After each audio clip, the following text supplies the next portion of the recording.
Welcome everybody to a look at a new Arrow video release, and it is 1966's The Threat. So this is directed by Kinji Fukasaku, who I've seen 12 other films from so far.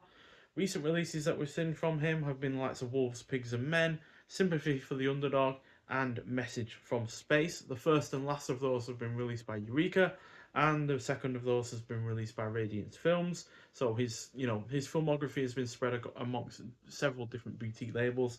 Arrow Video, for instance, have obviously released a lot of his Yakuza films from the 70s. But nonetheless, this is a crime thriller clocking in at 84 minutes long. Stars Rentaro Mikuni, who is also in Harakiri, A Fugitive from the Past, and two of the Satucci films, the 16th and 23rd of those.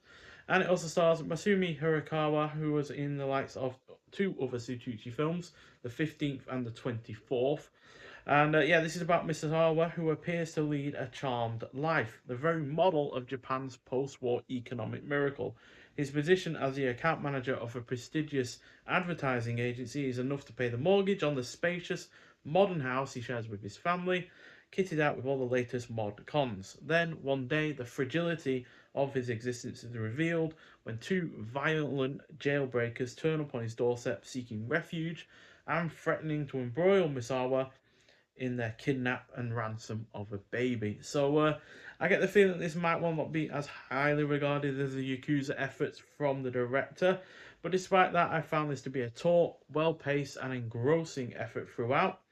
The cast is also good. There is really some solid tension throughout the film's plot, and the character interactions are effective.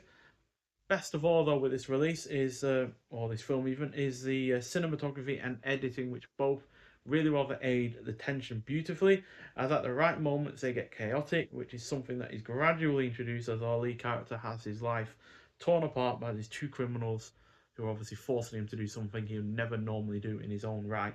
But surprisingly, he is kind of effective at doing it regardless of that. So, yeah, overall, a really rather good film. Like I said, it's probably not going to be as highly regarded as the Yakuza films from his later career and before, because Wolves, Pigs and Men came out, I think it was a year before this, um, year or two before this, I believe. And yeah, but still, as a non-Yakuza film, this is really, really well done. And yeah, it does remind me of some other, like Western films in terms of those kind of crime thrillers where an ordinary man is thrown into a situation he'd never normally find himself in due to outside forces. So we've got new artwork on this by Tony Stella. Yeah, there we go. I really like the new artwork. And this release in general reminds me of something that Eureka would do.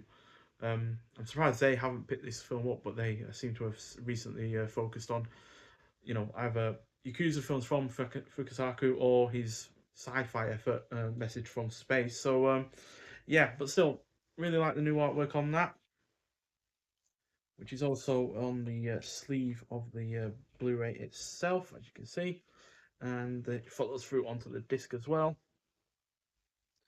We also have reversible sleeve artwork, but you'll see that when we look at something else that you get with this release. And yeah, speaking of which, we get a booklet again with the new artwork on.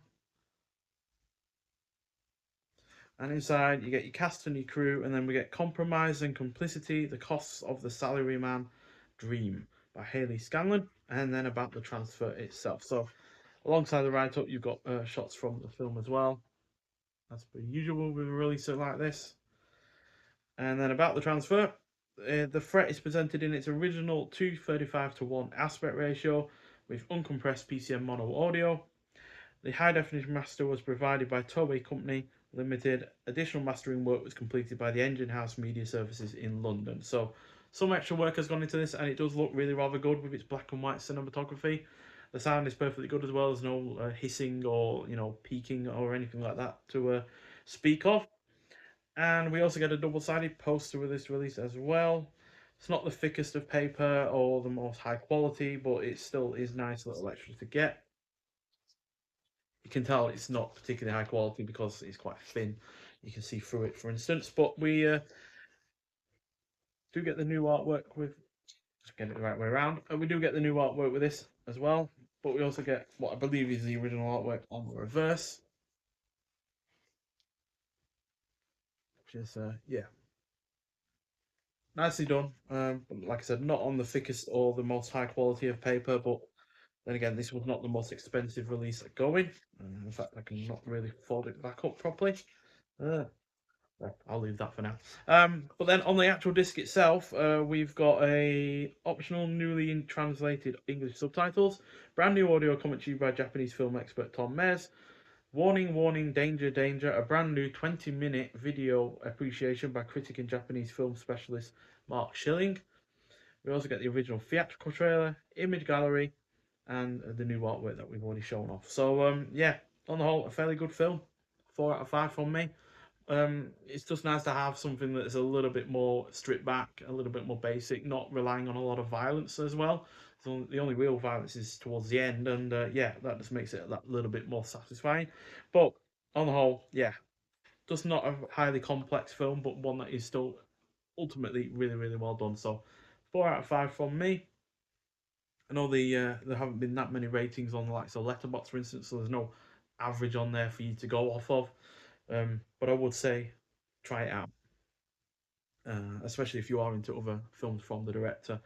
Um, but that said, he's done other films outside of the Yakuza genre that have been really good as well. So even though he's most well known for doing that genre, you know, with the Battle Without Honor and Humanity series, and then obviously he'd move on to Battle Royale in the 2000s, I still feel like his films, regardless of the genre, have still been really, really good. And this is another example of him outside of the Yakuza genre doing a fine job and then some. So yeah, highly recommend it. But if you have seen this film before, I'd like to hear your thoughts on it. But nonetheless, thank you for watching, and I'll see you in the next one.